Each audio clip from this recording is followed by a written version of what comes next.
Hi hello friends, வணக்கம். Welcome back to my channel. இன்றைக்கி சூப்பரான ரொம்ப டேஸ்டியான கருப்பு கவுனி அரிசியில் செஞ்ச ஒரு ப்ரௌனி ரெசிபி தாங்க பார்க்க போகிறோம்.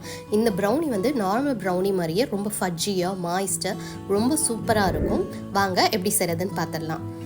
இதுக்கு கிராம் மெஷர்மெண்ட்ஸில் தான் நான் எடுத்திருக்கேன். 50 கிராம் கருப்பு கவுனி அரிசி மாவு, 75 கிராம் நாட்டு சக்கரை, 75 gram choco chips, 10 gram cocoa powder, 50 gram butter, 1 teaspoon vanilla essence, 1 முட்டை.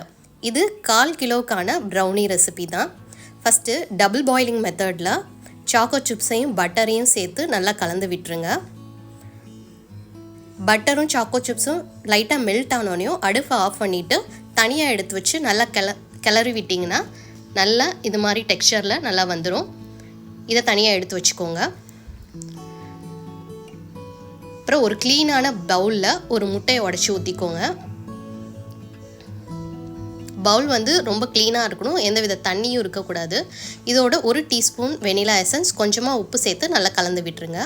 அப்புறம் இதோட நாட்டு சர்க்கரையை சேர்த்து நல்லா கலந்து விட்டுருங்க. நாட்டு சர்க்கரையை சேர்க்கறதுக்கு முன்னாடி மிக்சியில் ஒரு 2 தடவை பல்ஸ் மோடில் போட்டு எடுத்துட்டு நல்லா சலிச்சதுக்கப்புறம் சேர்த்துக்கோங்க முட்டையோட. அப்போனா தான் உங்களுக்கு சீக்கிரமாகவே கட்டி இல்லாமல் நல்லா கரைஞ்சி வந்துடும். இதுக்கு பீட்ரு எதுவும் தேவையில்லை. நாட்டு சக்கரை கரையிற வரை விஸ்க வச்சு நல்லா பீட் பண்ணிங்கனாவே போதும்.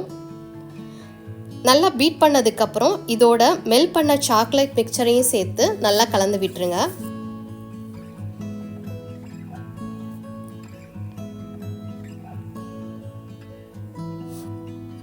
சாக்லேட் நாட்டு சக்கரை எல்லாம் மிக்ஸ் ஆன அப்புறம் இதோட கருப்பு கவுனி அரிசி மாவு 50 கிராம், 10 கிராம் கோகோ பவுடரு சேர்த்து நல்லா சலிச்சுட்டு இதோட சேர்த்துக்கோங்க.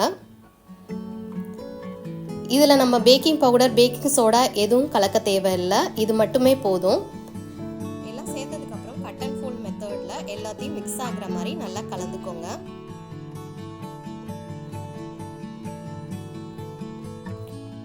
ஒரு ஸ்கொயர் டென்னில் ஆயில் போட்டு நல்லா க்ரீஸ் பண்ணிவிட்டு பட்டர் பேப்பர் போட்டு நல்லா செட் பண்ணி வச்சுக்கோங்க. அப்புறம் நம்ம ப்ரிப்பேர் பண்ண பேட்டரை இதில் ஊற்றிட்டு நல்லா லெவல் பண்ணி விட்டுருங்க.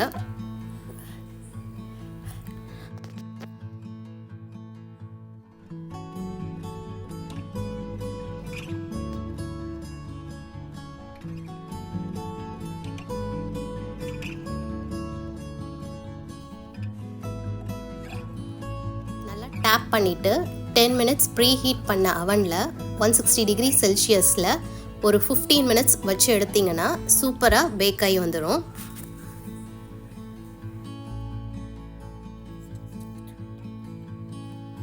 பேக் பண்ணி எடுத்ததுக்கப்புறம் நல்லா கூலாக விட்டுருங்க. அப்போ தான் டீமோல்ட் பண்ண ஈஸியாக இருக்கும்.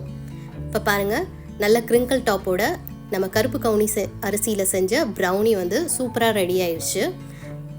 நல்லா ஆறுனதுக்கப்புறம் நல்லா பீஸ் போட்டு எடுத்திங்கன்னா ரொம்ப ஃபட்ஜியான, ரொம்ப மாய்ஸ்டான, ரொம்ப ஹெல்த்தியான கருப்பு கவுனி அரிசியில் செஞ்ச ப்ரௌனி ரெடி. கண்டிப்பாக ட்ரை பண்ணி பாருங்கள். டேஸ்ட் ரொம்பவே நல்லா இருந்தது. தேங்க்யூ ஃபார் வாட்சிங்.